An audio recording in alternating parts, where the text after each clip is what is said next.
ಮಾಡೋದು ಹೆಂಗಮ್ಮ?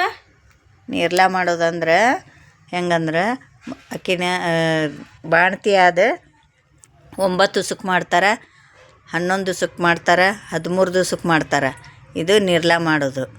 ಅದು ಹೆಂಗಂತಂದ್ರೆ ವರ್ಷಿನ ಕೆಳಗೆ ಅಂದರೆ ತಾಯಿ ಮಗು ಮಲ್ಕೊಂಡಿರ್ತಾರಲ್ಲ ಅದ್ರ ಕೆಳಗೆ ಒಂದು ಮಣಿ ಹಾಕಿ ಮಣಿ ಮೇಲೆ ಒಂದು ಕಡೆ ಜೋಳ ಹಾಕಬೇಕು.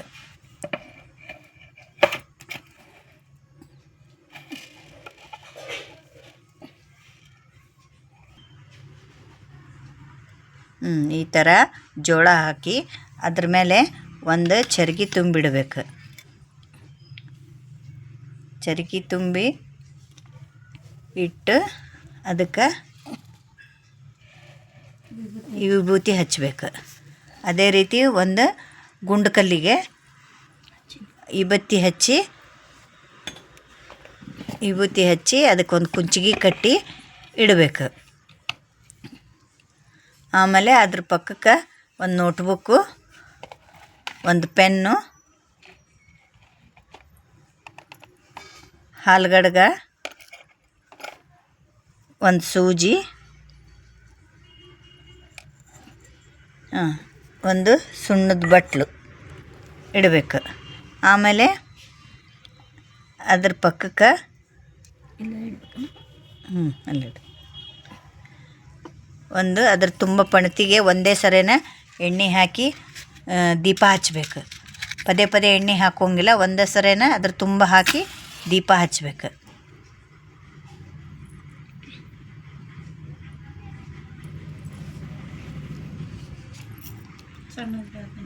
ಬಜ್ಜಿ ಬೇರು ಮತ್ತು ಬೆಳ್ಳುಳ್ಳಿ ಹಿಚಿಗೆ ಈ ಚಾಕು ಮ್ಯಾಗ ರಸ ಹಚ್ಚಿ ಬೆಳ್ಳುಳ್ಳಿ ಬೇರು ತೆಯ್ದು ಇದನ್ನು ಸ್ವಲ್ಪ ನೇಮಕ್ಕೆ ಕಾಡ್ಗೆ ಹಿಡಿಬೇಕು. ಹಿಂಗೆ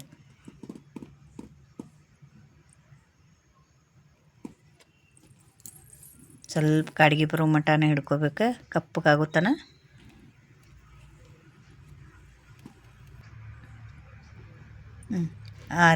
ಈ ರೀತಿ ಕಾಡ್ಗೆ ಬಂತು ನೋಡು. ಆ ಕಾಡ್ಗಿನ ಅದನ್ನು ಬಾಣಂತಿಗೆ ಹಚ್ಚಬೇಕು. ಬಾಣಂತಿಗೆ ಮತ್ತು ಕೂಸಿಗೆ ಹಚ್ಚಬೇಕು, ಕಣ್ಣಿಗೆ ಹಚ್ಕೊ.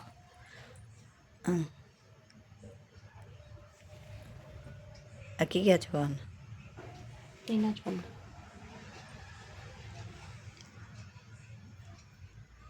ಕೂಸಿನ ಕಣ್ಣಿಗೆ ಹೊಟ್ಟೈತಿ.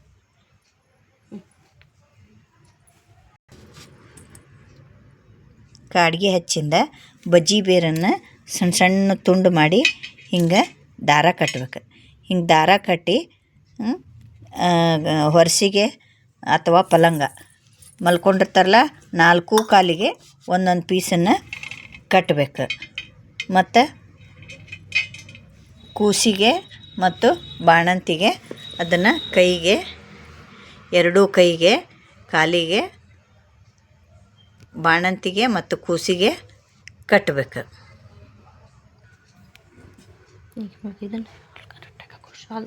ತಡಿ ಪಾಸ್ ಮಾಡು.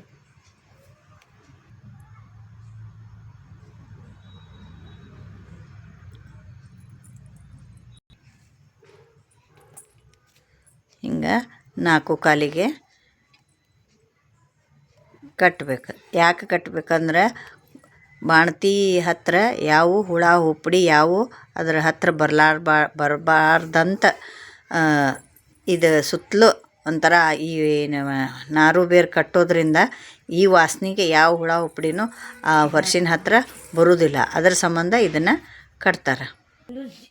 ಸುಣ್ಣದ ನೀರಿಂದ ಬಟ್ಲ ತಗೋ.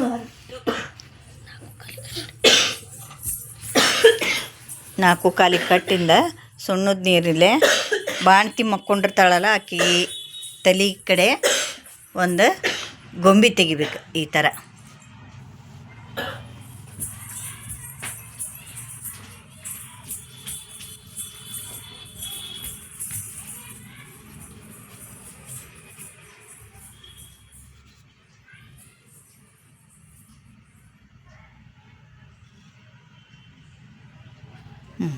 ಈ ಥರ ಒಂದು ಗೊಂಬೆ ಚಿತ್ರ ಇಳಿಸ್ಬೇಕು.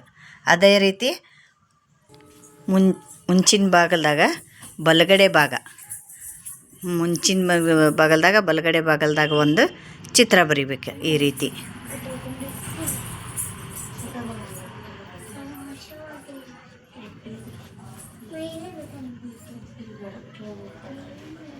ಈ ಪ್ಲೇಟನ್ನು ತಗೊಂಡು ಈ ಪ್ಲೇಟನ್ನು ಇಲ್ಲೇ ಇಡಬೇಕು ಇದ್ರ ಮುಂದೆ. ಆನಂತರ ಉದ್ದಿನ ಕಡ್ಡಿ ಬೆಳಗಬೇಕು.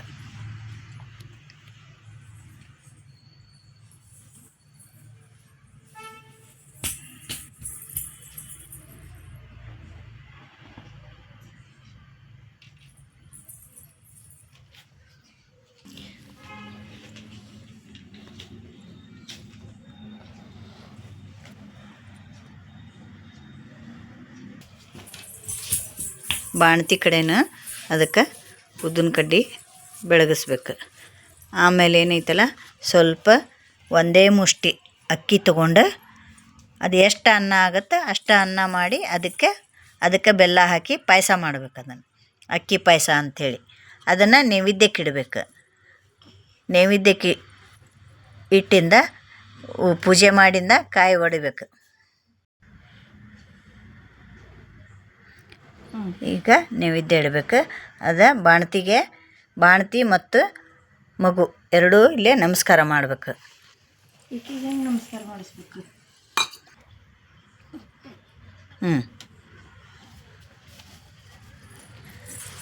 ತಲೆಬಾಗಿ ನಮಸ್ಕಾರ ಮಾಡಿ ನೀರು ದಾರಿ ತಗೊಂಡು ಹಾಲಿನ ದಾರಿ ಕೊಡುವ ಅಂತ ಬೇಡ್ಕೋಬೇಕು. ಬಾಣತಿ ನೀರಿನ ದಾರಿ ತಗೊಂಡು ಮನಸ್ಸಲ್ಲೇ ಅನ್ಕೋಬೇಕು. ನೀರಿನ ದಾರಿ ತಗೊಂಡು ಹಾಲಿನ ದಾರಿ ಕೊಡುವ. ಇದಕ್ಕೆ ಶೆಟ್ಗೆವನ ಪೂಜೆನೂ ಅಂತ ಹೇಳ್ತಾರೆ, ನೀರ್ಲಾನು ಅಂತ ಹೇಳ್ತಾರೆ. ಈ ಥರ ಮಾಡಿ ಬೆಳತನಕ ದೀಪ ಇರೋದನ್ನು ಕಾಯ್ತಿರ್ಬೇಕು. ಫ್ಯಾನ್ಗಿನ ಹಚ್ಚಿ ಆರಿಸೋಂಗೆ ಗಾಳಿ ಬರಲಾರ್ದಂಗೆ ನೋಡ್ಕೋತಿರ್ಬೇಕು. ಮುಂದಿಟ್ಟಿರೋ ನೈವೇದ್ಯನ ಆಕ್ಳಿಗೆ ಕೊಡಬೇಕು.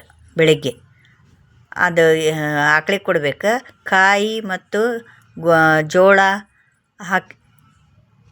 ಹಾಕಿ ಅದಕ್ಕೊಂದು 11 ರೂಪಾಯಿ ಅಥವಾ 51 ರೂಪಾಯಿ ಇಟ್ಟು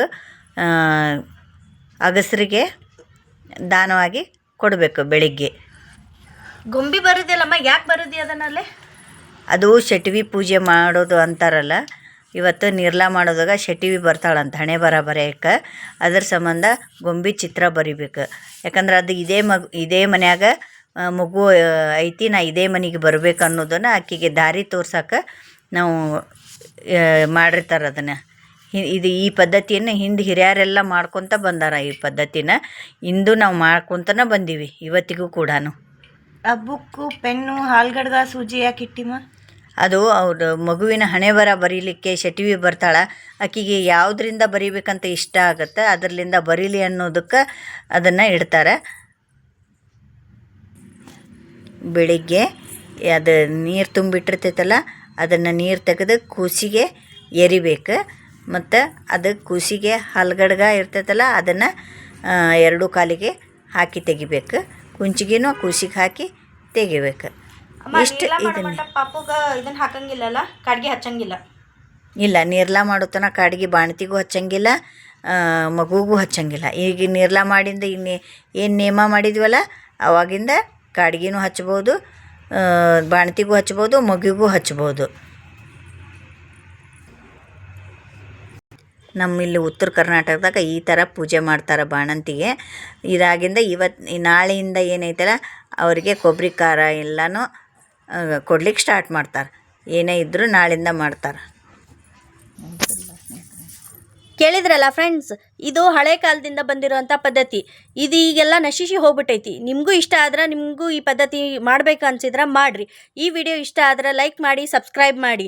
ಇನ್ನೂ ಬಾಣಂತನದ ಇನ್ನೂ ಎಷ್ಟು ಹೆಚ್ಚಿಗೆ ವಿಡಿಯೋಗಳನ್ನು ಹಾಕುತ್ತೇವೆ. Thank you.